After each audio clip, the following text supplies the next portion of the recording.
সিঙ্গাপুরেও না, ইউরোপের কোনো দেশও না। বেগম খালেদা জিয়াকে আবারও নেওয়া হবে লন্ডনে।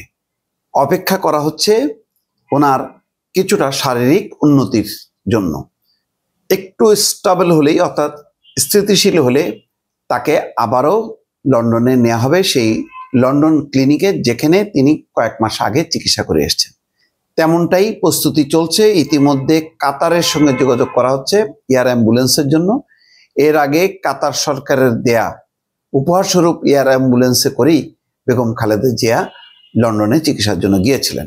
আবারও জোর যোগাযোগ করা হচ্ছে সেখানে, এবং বেগম খালেদা জিয়াকে যে লন্ডনে নেওয়া হবে তার প্রস্তুতির কথা জানিয়েছেন বিএনপির ভারপ্রাপ্ত চেয়ারম্যান অর্থাৎ তারেক রহমানের উপদেষ্টা মাহাদি আমিন।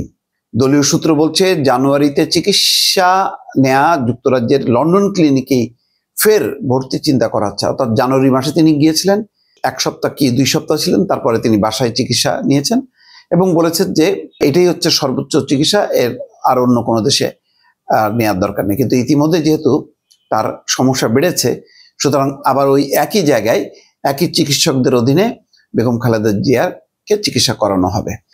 বলা হচ্ছে যে এয়ার অ্যাম্বুলেন্সের জন্য কাতার সরকারের সঙ্গে যোগাযোগ করা হয়েছে।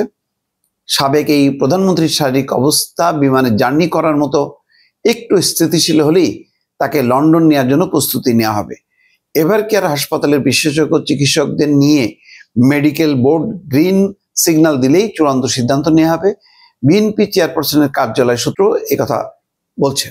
যাই হোক, এখন তো বেগম খালেদা জিয়াকে নিয়ে রীতিমতো একটা আবেগ ঘন পরিবেশ তৈরি হয়েছে, যেখানে দল মত নির্বিশেষে সবাই এসে শ্রদ্ধা জানাচ্ছেন। রাষ্ট্রপতি থেকে শুরু করে প্রধান উপদেষ্টা পরিষদ, বিএনপির সমস্ত পর্যায়ের নেতা কর্মীরা, এবং এখন যেটি অবস্থা হলো এই যে রুহুল কবির রিজভী আবেদন জানাচ্ছেন যাতে নেতাকর্মীরা এভার কেয়ার হসপিটালে ভিড় না করেন। কিন্তু সেই নির্দেশ উপেক্ষা করেই বলা যায় আবেগের স্রোতে সবাই ভিড় করছেন এভার কেয়ার হসপিটালের কাছে, এবং সবাই উদ্বিগ্নভাবে চেয়ে আছেন হাসপাতালের দিকে যে বেগম খালেদা জিয়া কখন সুস্থ হবেন। এখন বেগম খালেদা জিয়ার অনেকটা আকস্মিকভাবেই তার এই পরিস্থিতি তৈরি হলো। অনেকে বলছেন যে তার সেনাকুঞ্জের অনুষ্ঠানে না যাওয়াই ভালো ছিল। সেনাকুঞ্জের অনুষ্ঠানে যাওয়ার কারণে তার হঠাৎ করে লোকজনের বা ভিন্ন একটা পরিবেশের কারণে তিনি নিউমোনিয়া আক্রান্ত হয়েছেন, যেখানে তিনি একটা আলাদাভাবে বাসায় থাকলেও তিনি বিশেষ একটা ব্যবস্থাপনায় থাকতেন। ফলে সামাজিক কোনো অনুষ্ঠানে বা পারিবারিক অনুষ্ঠানে যাওয়ার মতন আসলে বেগম খালেদা জিয়ার এখন শারীরিক পরিস্থিতি না। তারপরেও তিনি গেছেন যেখান থেকে, যে স্থান থেকে তাকে একসময় বাস্তুচ্যুত করা হয়েছিল, তার ঘর বাড়ি ভেঙে ফেলা হয়েছিল, সেখানে অন্য আবাসন গড়ে তোলা হয়েছে। সেই সেনাবাহিনী যেখানে তার বলা যায় গোটা জীবন কেটেছে, সেখানের দাওয়াতে তিনি দাওয়াত উপেক্ষা করতে পারেননি, তিনি গেছেন এবং ঝুঁকি নিয়ে গেছেন। হয়তো তার ফলে তিনি অসুস্থ হয়ে পড়েছেন। এখন যাই হোক, সেই কথা তো অতীত। এখন যেই বিষয়টি সামনে, সেটা তারেক রহমানের আসার জোর প্রস্তুতি ছিল, কিন্তু হঠাৎ করে আবার আজকে থেকে একটু তার শারীরিক অবস্থায় স্থিতিশীল হতে একটু আশা দেখছেন বিএনপির নেতাকর্মীরা, চিকিৎসকরা।